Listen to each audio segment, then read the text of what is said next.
This concert is jamming.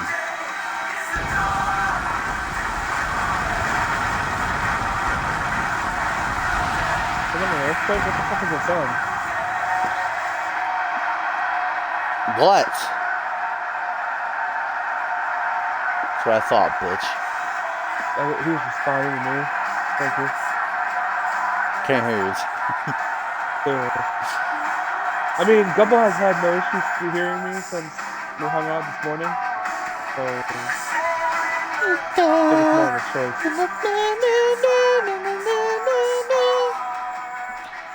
Alright, let's go. Get this action underway with some Vixen's tag.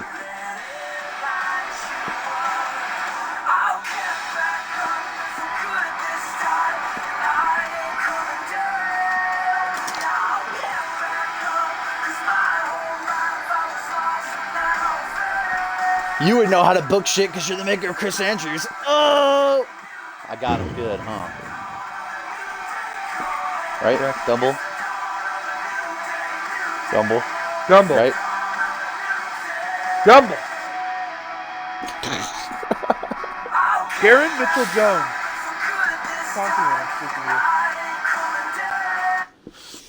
Alright. Yes, We got the debut of Rosie Ortiz and Sophia Valentine taking on Allie Cage and Morgan Black. We're looking to bounce back after their losses and that over-the-top battle royal match on last week's Monday Night Fusion where they were both fucking pwned, anally raped by Alexis Stroud. Tossed them both up over the top rope pretty much at the same time. So we'll see if they can work together here to get that big victory.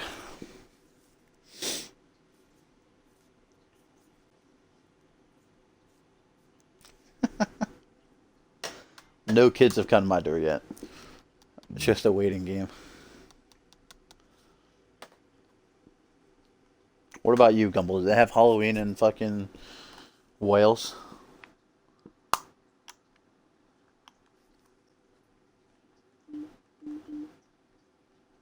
Hello? I think Tim and Gumble died. Rip in peace, never forget.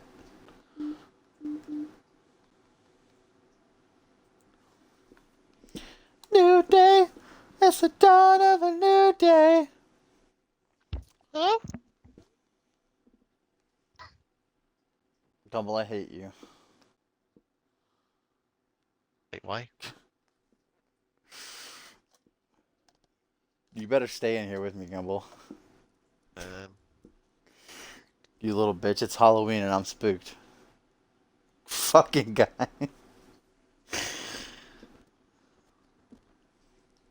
Everybody's too spooked for Halloween. I didn't even know Halloween existed in Canada, Borton.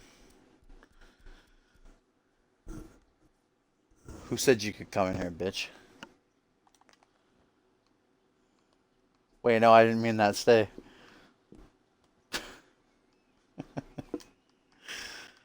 Oh.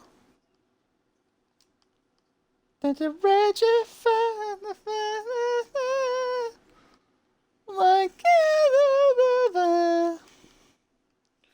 This is a very long loading screen. Holy camole.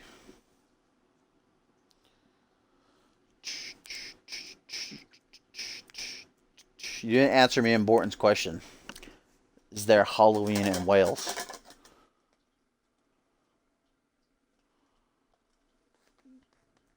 Speak up, pussy.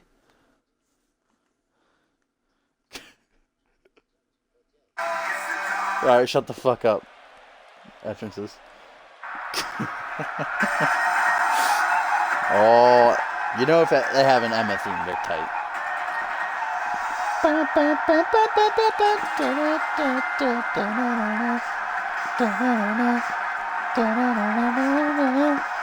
Rosie Ortiz makes her way out here for the first time, being side of the CMV Vixens roster.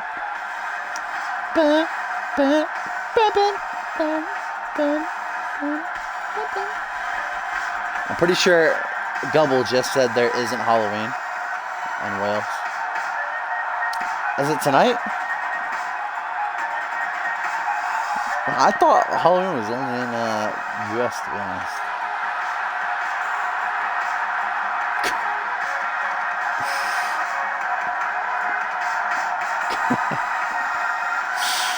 You whalish fuck.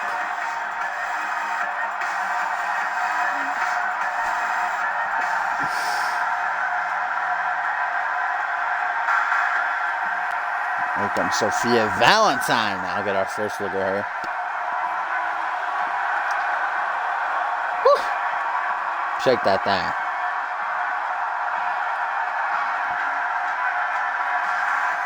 You can dig this song.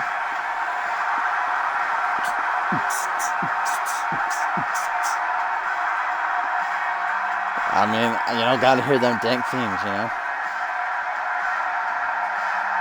No, Tim's about to beat the shit out of his computer trouble. So, how's that road to gold been going? I see you guys on there every day, jamming out that League of Legends. You're getting sucked in, Gumble.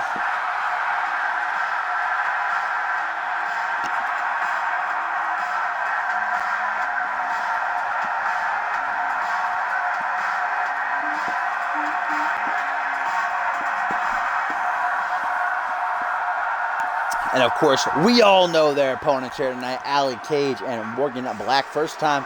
Whoa, whoa. You really like Allie Cage? I feel like Allie Cage is the best vixen on the roster, you know? Why don't you go ask her out? Because you got no chance, that's why. Pussy. It's true. I like how Rosie Ortiz got out of the ring. Sophia Valentine's just chilling in there still.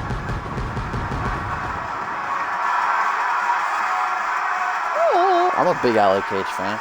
I'm a bigger Morgan Black fan, though. She's going to carry this team, and we all know it.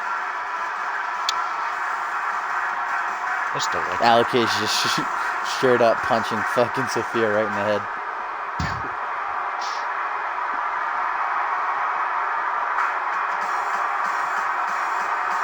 Damn.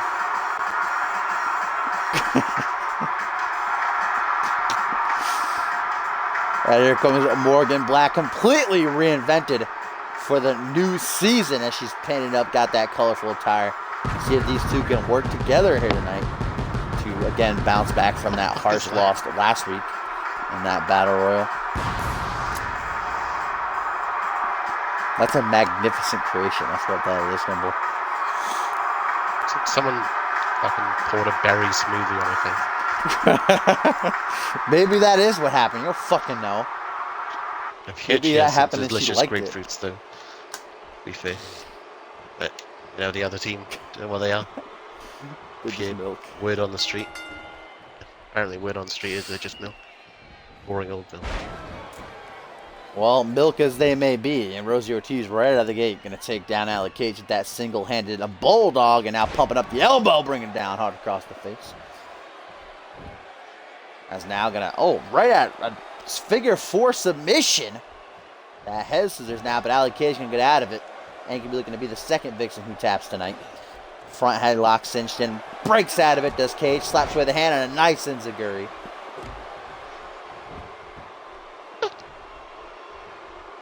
Grabs her by the hair on her head. Gonna eat a jawbreaker. Staggers Cage long enough for Rosie Ortiz to approach her. And a nice Hurricane Rana takedown.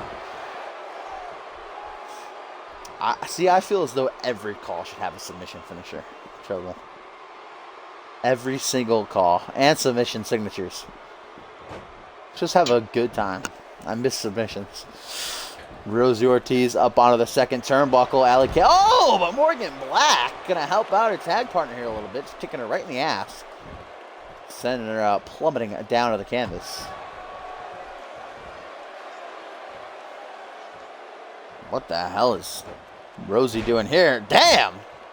That was a new move I haven't seen yet. Arm drag now. Down on one knee. Allie Cage with a snap DDT to follow it up.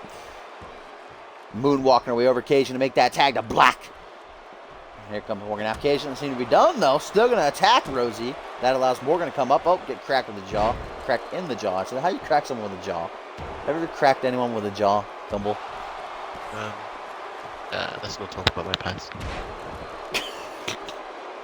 Another one of those padded up elbows there by Rosie Ortiz. Morgan Black right back to her feet. They're going to trip up Rosie Ortiz, an elbow drop. Morgan now going to wrap her legs around the head of Ortiz. Oh, that shot. Oh, what up? Hey. Back to their feet, standing face to face. And then one of those wicked right hands. And then a neck breaker. It was a great combination. Oh, Rosie Meteora. Still don't know how to pronounce that fucking thing. Double knee takedown. And into a cradle. Almost got the pin, too. That would have been quite a steal. Rosie Ortiz fucking bursting out in this match. Going ham. Oh no! She's locking in the fucking code of silence. That reverse STO into a like modified figure 4 head scissors. Is Morgan Black gonna tap here? Oh, she's gonna be able to get out of it. Might break her neck in the process though. Nah, she's able to slip free. Not gonna pull a Quinn Bell just yet, and Morgan Black quickly makes the tag out, as that certainly did a lot of damage. Let's see if Cage can put the team on her back right here. Oh, Rosie makes a tag to Sophia. Seeing the first look at Valentine here in ring. And immediately going to eat a back elbow. Allie brings her out of the corner. A nice T-bone suplex.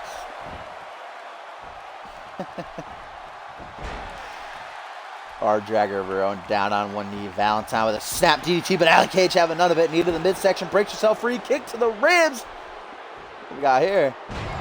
Pump handle neck breaker. And some frequent tags between Cage and Black here. Look at the teamwork. As Morgan got to shake the cobwebs from that code of silence. Nearly tapped her out. Sophia puts her in the corner.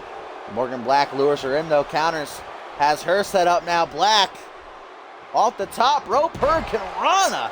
Gonna fling her halfway across the ring. As Morgan now with a combination of leg drops. There's one. Off the ropes a second time. Morgan Black into the pin. One. Just a 1 count, though. Morgan closes in. Goes for a dropkick to the back. Sophia rolls out of the way. Wherewithal. And then there's that undisputed forearm. One. Just a 1 count. 1 counts for everybody.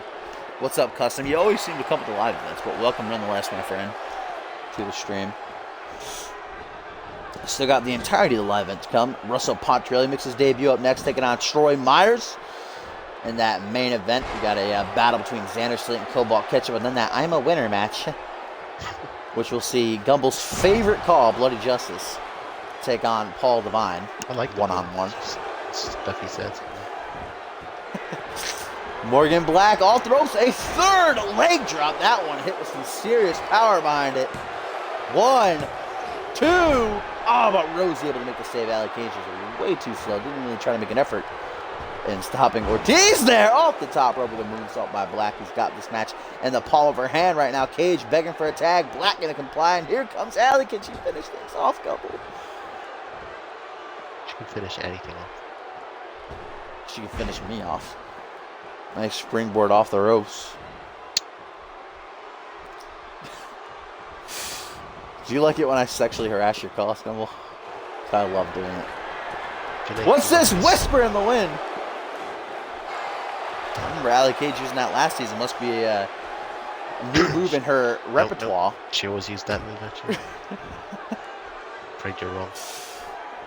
Sophia Valentine, though, is getting fucking, as we like to say here in CMV, mollywopped. A can of ass whooping being opened here.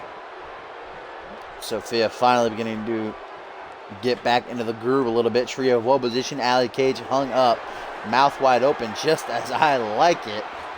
Sophia to the top rope now. Oh, don't do this. Double boot stomp. Drives her into the mat. And Sophia immediately sizes her up. Looking to finish. What she got here? Why are all these Vixens using the sit-out Flash Ride Powerbomb this season?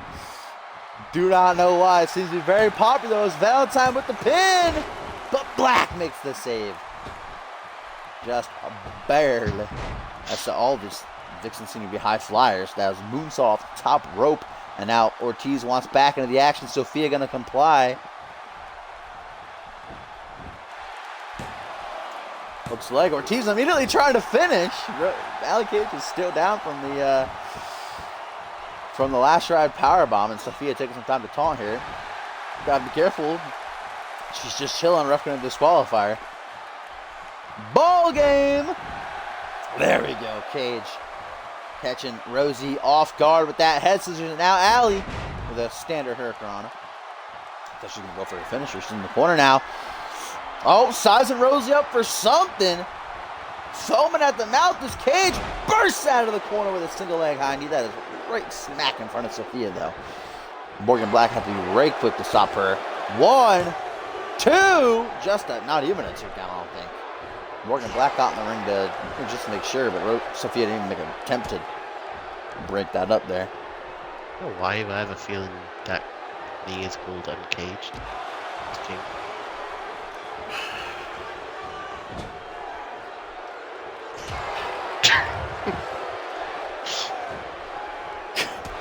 Allie Cage nearly snapping Ortiz's neck in two there with that snapmare. Oh, Allie now, what's she going for here? Inverted Frankensteiner. And Rosie clutching at her head in agony. Allie Cage can barely stand on her feet, clutching at her ribs. As Rosie, another one of those double knee takedowns, the Meteor into the pin. She's going to steal it. 1, 2, but Black with a kick to the back. Gonna save Allie again, and Sophia just doesn't seem too bothered making saves here anymore. She's kind of just content chilling on the apron. I think she might be too hurt. As both Allie Cage and Rosie Ortiz are down.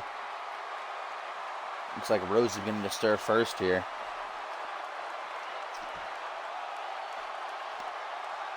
Wow, does Gumble have any cause? Wow. Wow, Gumble. How do you feel about that? I'm just a spectator.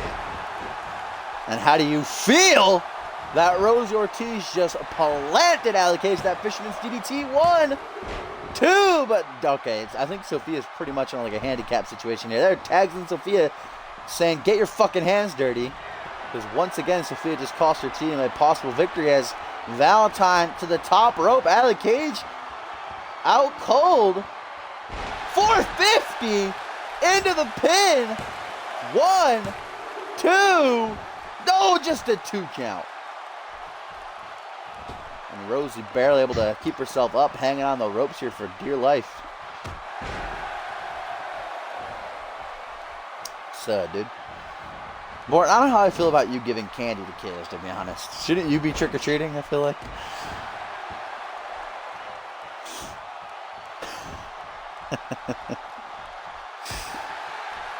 Forearm to the jaw. In the corner now from behind Sophia. Valentine spinning Allie Cage around. Oh, copping a feel right there too. Allie Cage bursts out of the corner with a hellacious crack. Turns her around. Drags her to the middle of the ring. Look at the speed with that tilt the world DDT. I'll tilt your world. You know what I mean?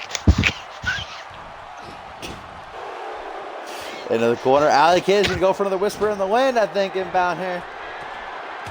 Indeedly do. Oh, damn. Fucking Valentine sold out like a champ, too. 1, 2, 3. Oh, no, not 3. I got a little overzealous. That was very close. Seems like Valentine and Ortiz kind of don't like each other. They've gotten off the same page because they're just not helping each other out. As Cage is put into the corner. Valentine props her up top. This is Xbox One Expert Crook.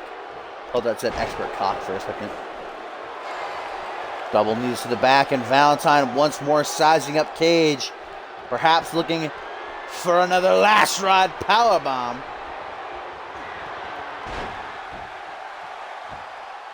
But Sophia, I feel like, is not going to help her again. Or I should say Rosie. Hooks the leg. 1. No, Morgan Black makes the save. Morgan Black and Allie Cage working very well together. However, these two newcomers just can't seem to coexist. As Valentine with a springboard shooting star. What the fuck did you just say, Gumball? They both share a passion for smoothies. And they don't like milk.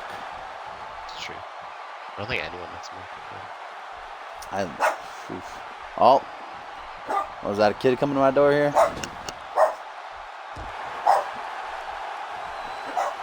Something.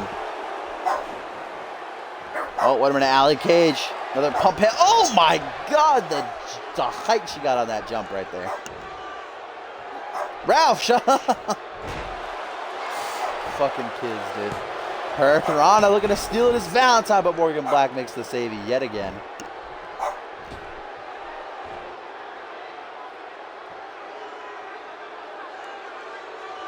Alright, just had to fucking kill Ralph real quick.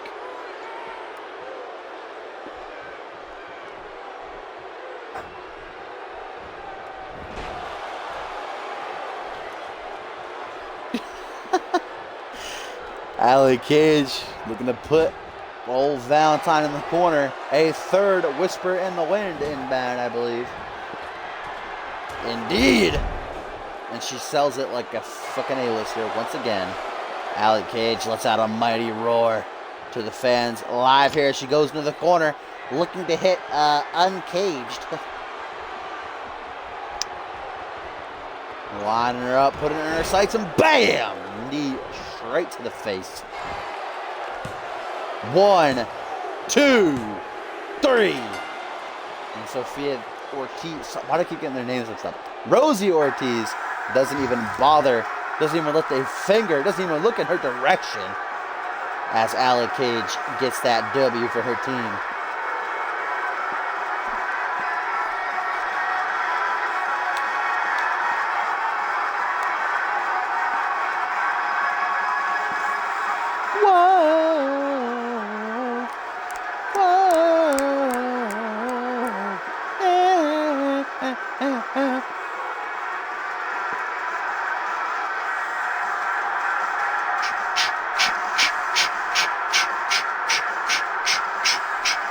Great teamwork. Very impressed with how Allie Cage and Morgan Black work together here tonight.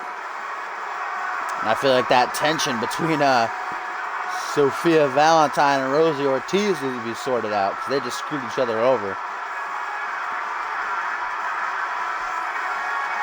Oh, and a cheeky little high five, too. Gumball, do you love me now that I called it Uncaged? No, you buried the name.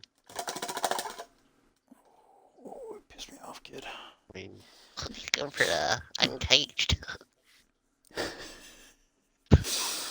Well, up next we'll see the debut. Slate Lock Slam. We'll see the debut of Russell Pontarelli, who last week made his on-screen debut, coming out here and telling the CMV universe, the people in management, that they should rename CyberSlam Russell Pontarelli. So in Russell's eyes, we're 2 weeks away from Russell Pontarelli, ladies and gentlemen, which you are not going to want to miss. mouthful, you know. The power is in the hands of Russell Pontarelli, and he decides what goes. He apparently is going to be main eventing it. Well, I guess we'll see what he's got, if he can back up any of that here tonight when he takes on Troy Myers, who's coming off that victory against Shanaz Andoni last week. Show us them muscles. Them big muscles. I love me some... What was that? I was just slurping up a smoothie, you know. Enjoying that victory smoothie. No milk. Good. Yeah. Why would there be milk in a smoothie? Still to come after this one as well. Coming up after this one, our main event of the live event. Maybe we'll see Slate hit a Slate Lock Slam when he takes on the returning Cobalt Ketchup. Maybe even Slate by Slate. Ooh, clean slate. Some other shit done. Money. Dollar. Tick, tick, tick, dollar. That's how it goes, definitely. And you talking now, chain, bling, out of pocket. Russell Pontarelli looking very arrogant and full of himself as he christens the rampway, making his way to the ring here. His glasses, them aviators, looking hella tight, looking dank as fuck. As he just takes it all in. He has the fusion green representing nicely. Get it green, like money? Like paper. Get paper, like Chris Brown. Like, oh. Forgot to turn on the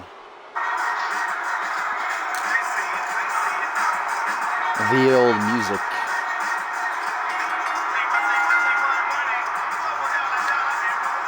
Oh boy, I am going to go hard tonight. Has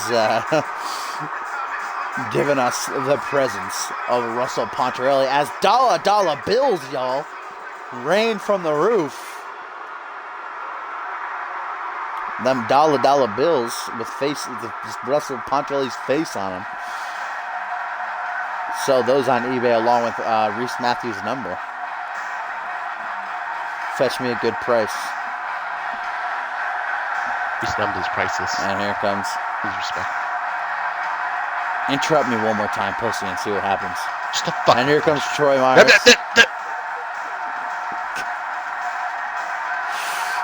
Ooh, you're pissing me off. Troy Myers surveys the scene as he stalks the ring.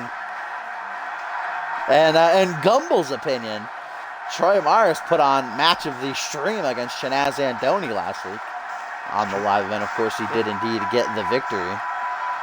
Let's see if he can do it again. See if he can rock the world once more and bury some young talent.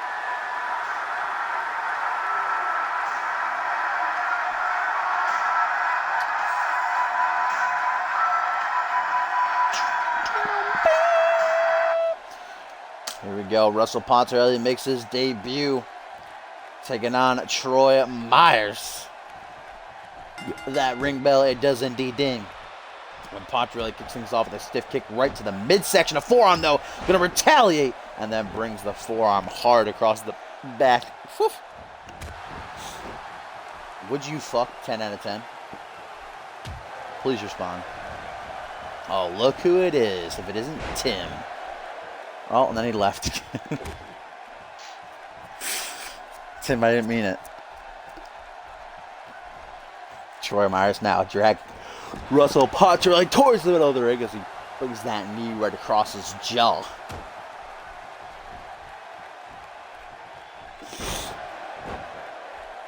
Yeah, Topher, you got a fucking problem, bitch. Oh, wait a minute.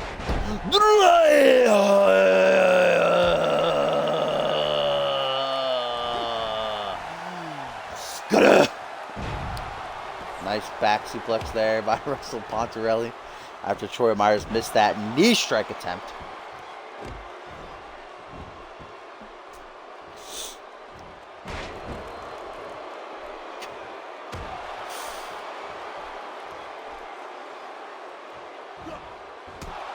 I would just like to see Gumbel give Troy Myers match of the week every single time, even if he doesn't compete. Big Troy Myers mark. Honorable mention. As Troy Myers was in the building, didn't do anything. He was there.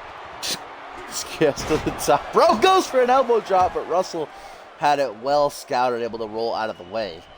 And now the newcomer sizing up Myers, rebounds off the ropes, looking to give him a little bit of a reality check. Knee to the temple into a neckbreaker. Beautiful combination as now he looks to stop him while he's down, but Troy Myers rolls back to his seat. Back out, King. Irish whip, he's off the ropes. Oh my God, Russell Pontarelli right. Oh, but he countered into a back body drop. What a match.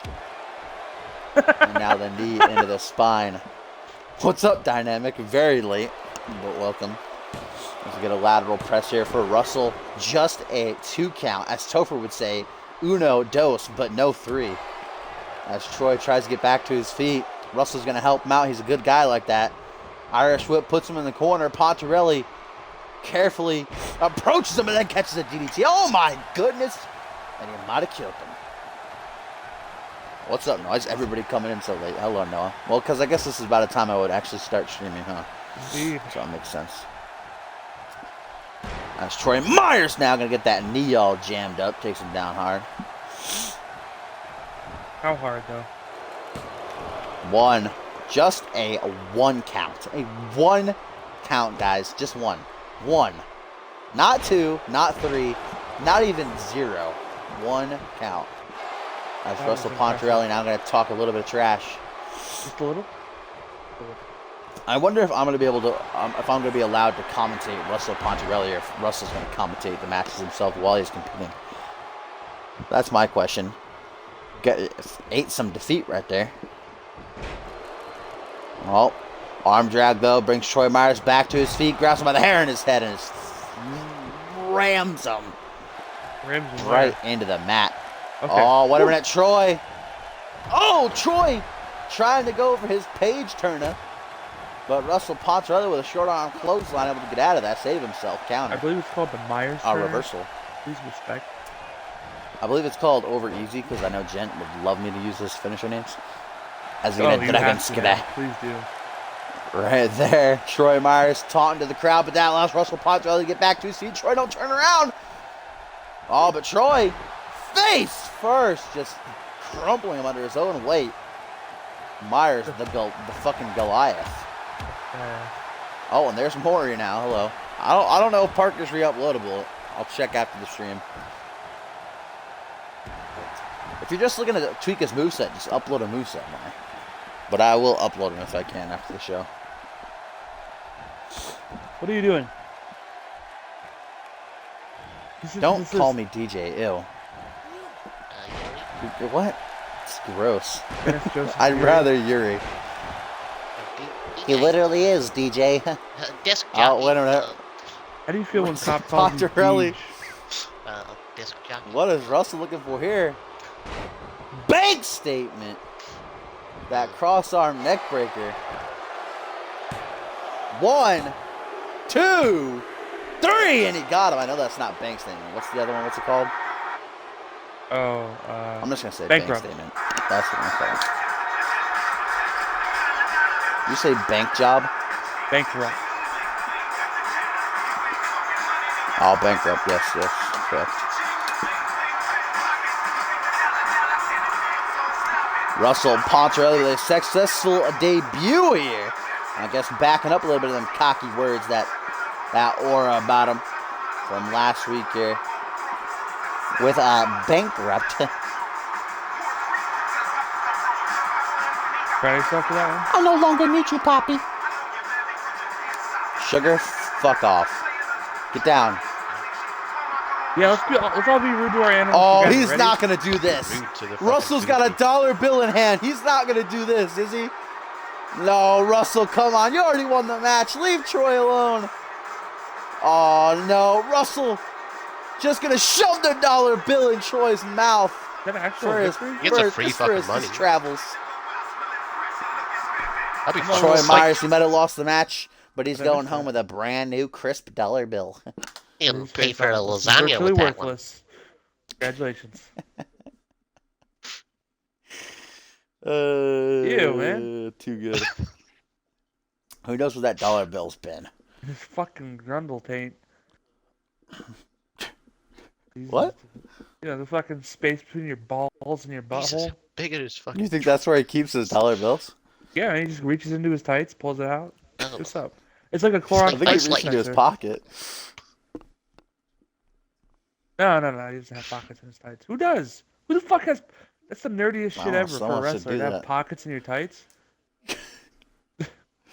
Oh, it is the Catfish King in action up next, ladies and gentlemen. Cobalt Ketchup returns his first match of the new season. He'll be battling old boy Zandy Slate, the OG dirty heel here. And we saw Pierre Thompson take the L on Monday Night Fusion to Anderson Rex. Let's see if Xander can get a victory for himself or match his arch rival's momentum. Of course, Biggest fucking these two trap. ending last season together, as Cobalt Ketchup was a part of Team Pierre. Well, did it come down? Oh no, Jackson Jordan was the last man, wasn't he? Cobalt Ketchup was actually the first man eliminated. He got fucking raped by Mike Grizzly. Oh, okay. And raped. But now we'll see if Cobalt Ketchup, the winner. Or actually, no, he lost season 1 of Reality Wrestling, didn't he? Riff did never even let us know who actually ended up winning that. But was they didn't get a quality CMV promo work contract. that we don't get from Quantum. Just sad. Oh boy. I When was- disconnected. Okay. Cobalt not a joke. I feel like. Wow. Coming from the guy who fucking Yeah, this is absolutely like a loves full the joke man. match, right? You piece of shit. You were like, oh my god, I love Cobalt because he's so cool. Now, oh, he's a joke? I mean, I can still like him. He could still be a joke. His name's Cobalt Ketchup, Tim. And you were fucking amazed by it. I like the name, but it's a joke name. Well, that makes 2 of them in this match then. Oh! All right, Gumball. You know, I'm gonna beat your ass, kid. 79 by the end of this. Why don't you both just shut the fuck up and Can just we get- take in what is happening right now? Can we get The Alexander beautiful Bannon back? masterpiece, the man sculpted by the Slate block gods, slam. Xander course. Slate, Yeah. makes his way to the ring here. An absolute, just fucking marvel of a man, all right? Look at that. Look at those quads, those thighs, that ass, all right? Are you looking at his ass? I'm always looking at Xander Slate's ass. That's gay. I feel like you're gay. Damn. Cobalt Ketchup using up that fireworks budget just 5 seconds into his entrance here. My And we're goodness. broke.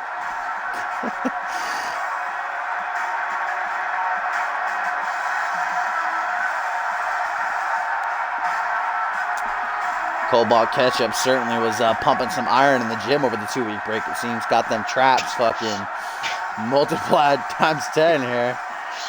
Bursting out of his shirt. He is a catfish sandwich kind of guy, apparently. Oh, repping CMV shop on the back of his shirt there. That free publicity, I appreciate that. I'm sure it is Johnny Sampson and Dave Turner. As Cobalt just bumped right into Xander. That wasn't very nice. Xander just not giving him the ring. Says, fuck you. I know what you did. Oh, what a Dash. dirty heel. Here we go, ladies and gentlemen. Xander Slate battling Cobalt Ketchup in the main event. This live event, of course, we still got that bonus match. Paul Devine going to take on Bloody Justice in a Bloody Forest match. As Cobalt Ketchup With the going plastic to back tree set Xander up. Slate into the corner. Using that new fucking power of his, the traps. Oh, we'll get against clean break, though. Cobalt Ketchup, a good guy, but then catches Xander with a Hurricane Rana. Remember Xander Slate saying he can barely stand to be in the same town, let alone the same brand as Pierre Thompson anymore. Telling Johnny Sampson that something's got to be done about this. We've yet to hear a response from Pierre Thompson, but Xander certainly was fuming. He was steaming mad. Boy, was he angry. He was seething with anger. Oh, man. Snap power slam there by Cobalt. As he looks to lift him to his feet. Countered by Xander, though. Short arm shoulder block. And he'll turn out of the socket. If I were, for any reason I was in Milwaukee, why would I go to the public school? Right? All right, I'm not bored. Education. I'm not perving on. They even have schools in Wales, all right? You're living in your fucking mud huts. Shut the fuck up, bitch. As Cobalt Ketchup takes down Xander with a Meteora there. Xander now sweeping Ketchup right into a pin, lateral press. Country? Gumball, is that what's going on here? You didn't tell me. Gumball. You're a good kid. No, good kid. Knee to the chest. Staggers Cobalt. Nice! Allows Xander to get off that. Go sweep. I don't know why I just said nice right there, but Xander with a knee right to the face. Nice! Able to die. Oh, what a slap, baby. Oh, damn! 3 slaps in a row. Cobalt's is out of it. Close! Xander taking both men out of the ring with a clothesline over the top. Oh, slap. This fucking slap fest up in here. Fuck Quinn Bell. Ain't no queen of shit. Xander Slate, the king of the bitch slaps. No, she is the As queen. Xander of shit. slides into the ring. That is the thing. So, You got work? Mario, you're 13. Can't you, like, not work? I feel like. Isn't that law?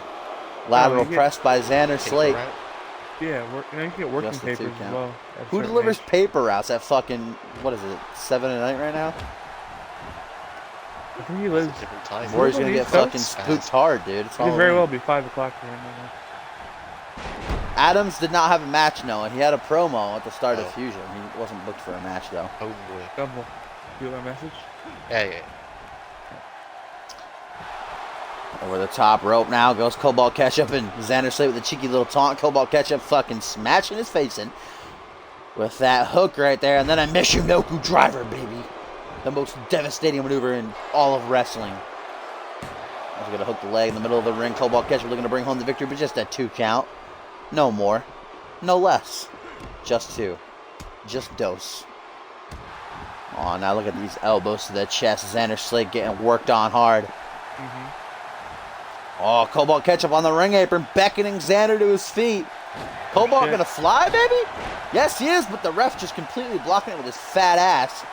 I think Cobalt hit a blockbuster, which I think is his signature, and then the code Ketchup. Xander could be done for with that slick combo. Make sure there's no rope breaks.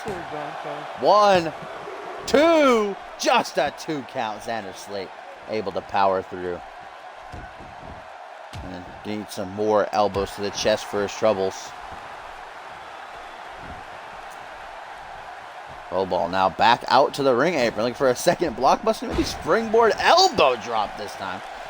I remember Cobalt really being a high flyer last season. Hit a moonsault off the top from time to time, but apparently he's reinventing himself here for the new era.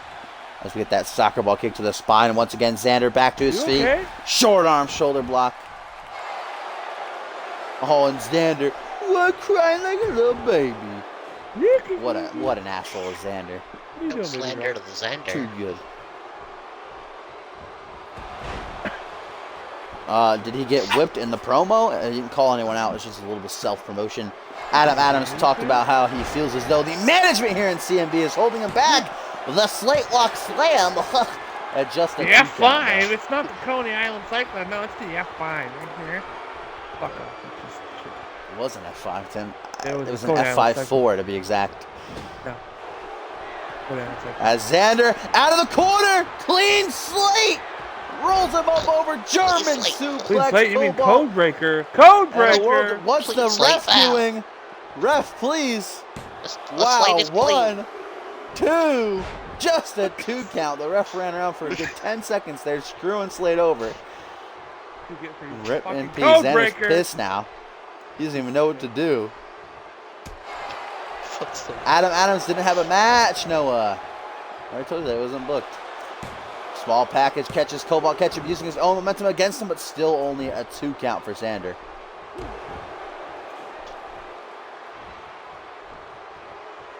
Grabs him by the hair in his head, back body drop, bam! Wait, what was that? Oh. I just remembered something. Oh, wait, Cobalt Ketchup. Calling for Xander to rise to his feet once again. We're going to get an extra clear shot of the blockbuster this time. AI just do not like going for pins after 6 this season. This game. I don't know if that's a good thing or a bad thing. Definitely different. Or bad. As Xander checking his facial features, making sure everything is still intact. He goes for his comeback. There's one clothesline. There's a second clothesline. Duck Cobalt's clothesline. Tipped off the ropes. He goes, catch him. That comfortable seemingly backbreaker. Might have broke his spine. As he lifts Cobalt up to his feet, goes for the Slate Lock Slam, but Cobalt's having none of it. Double knee takedown. Oh, God. And Cobalt having a good old time here as he goes to the top rope, perhaps looking for that moonsault of his. Yes, he is! And he got it into the pin. 1, 2, 3, and Cobalt Ketchup with the victory.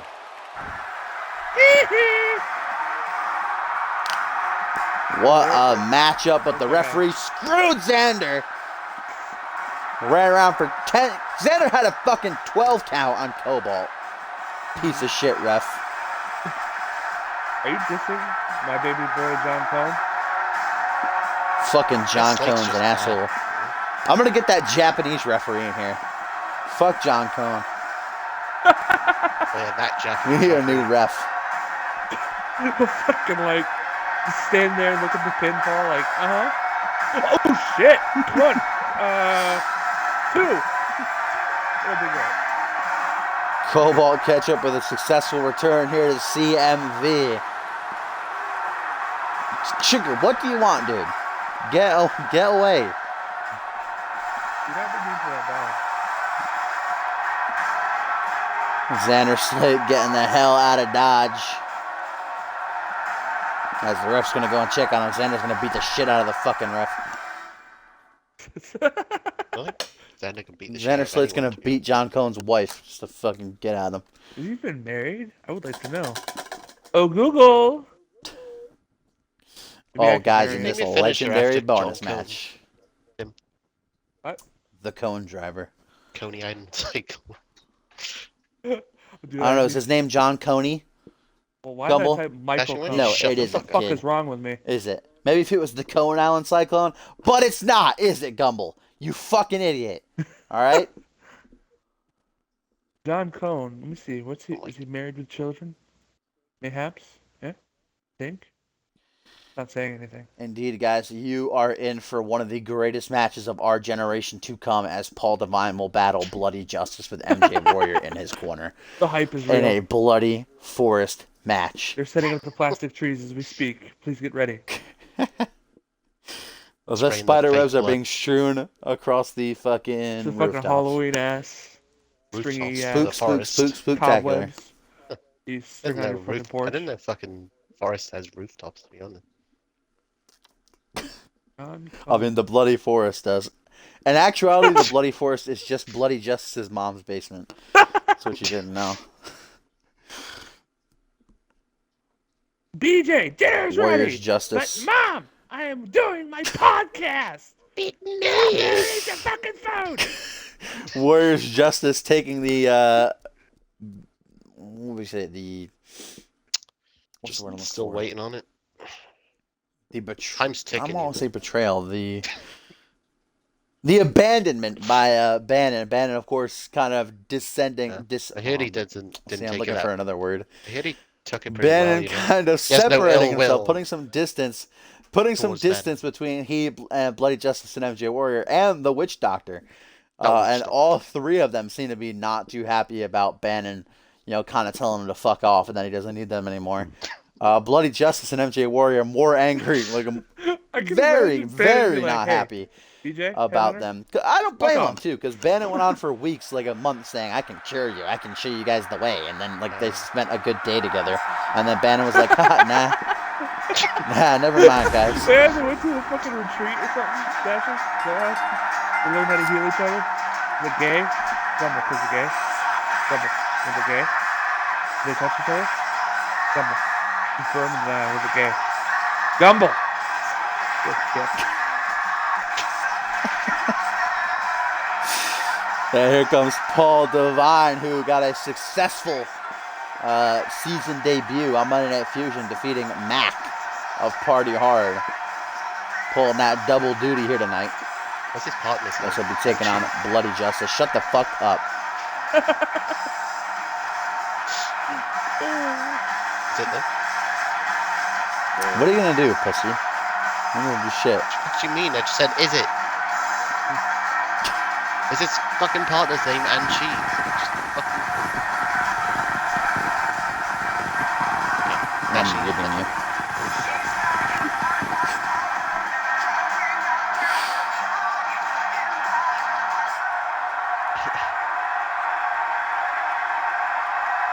Paul Devine ready for action here tonight.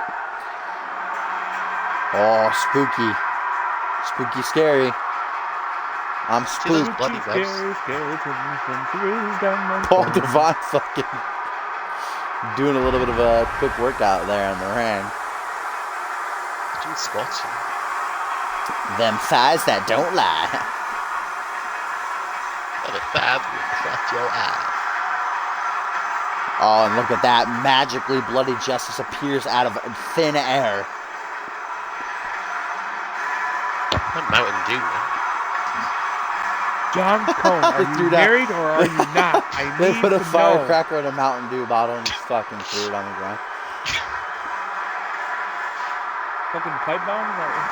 I must raise the window. Come back to us. Bloody Justice with his first appearance here in the new season. Good walk. He's gonna do the spider walk. Oh, God. This is depressing. John Clone hasn't used his fucking Twitter since August 2014. Huh. Are you sad, Tim? A little bit. A bit.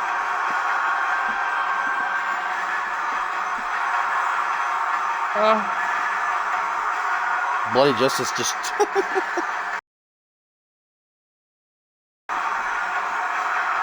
Seems like he's lost. He was teleported from the Bloody Forest.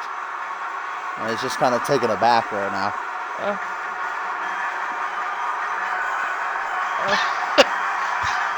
So much fucking... Yeah. There we go, guys. Paul Devine taking on Bloody Justice with MJ Warrior flanking him.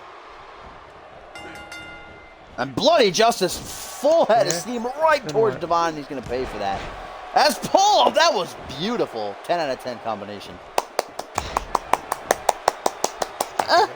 And then Devine with a double leg drop right to the dick. We're going to take a punch to the ribs for his troubles. He's going to get another neck breaker right there. And into a, modified neck breaker. Oh, but look at MJ Warrior already making his presence felt here. Devine falling for it. Here comes Bloody Justice blindsiding him. Drags him to the middle of the ring. Lifts him high up into the air. Look at the strength, but Devine with a well-placed punch straight to the face. And that half Nelson neck breaker with a stiff kick to the lower spine. Now Paul Devine was kicking the shit out of Max. I'm surprised Paul Devine doesn't have an injury after that match with Mac. Oh, a pretty long match, a pretty brutal one as well, but he came out of it A-OK.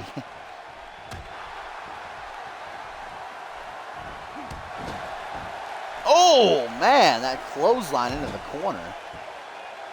Now Paul Devine trying to stop this kick from breaking through, but he can't. Bloody Justice power just overtaking him. Now Justice with the knee straight to the temple. As MJ skulking around ringside goes. Tosses it in. The ref has not seen it. The question is, will Bloody Justice use it? Will he be a dirty little cheat? Paul Devine finds it opening, immediately going to try to go for the pin. Only a 1 count, just barely. Just barely. Misses the dropkick. Bloody Justice moves out of the way. Charges him with a heck of a clothesline. Oh, wait a minute. MJ Warrior distracts the referee. Bloody Justice with the chair. Cracks Paul Devine across the back. They're going to do it again, but the ref saw it this time and calls for the bell. Wait, but is the match over? The referee's kind of just like talking. I don't know if the match is over now. Yes, it is. The match is over. Bloody Justice gets himself disqualified as the ref saw that second chair shot. And Paul Devine wins via disqualification.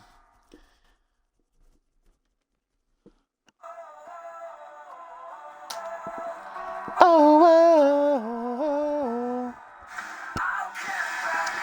What's up, Seth the Future Rollins?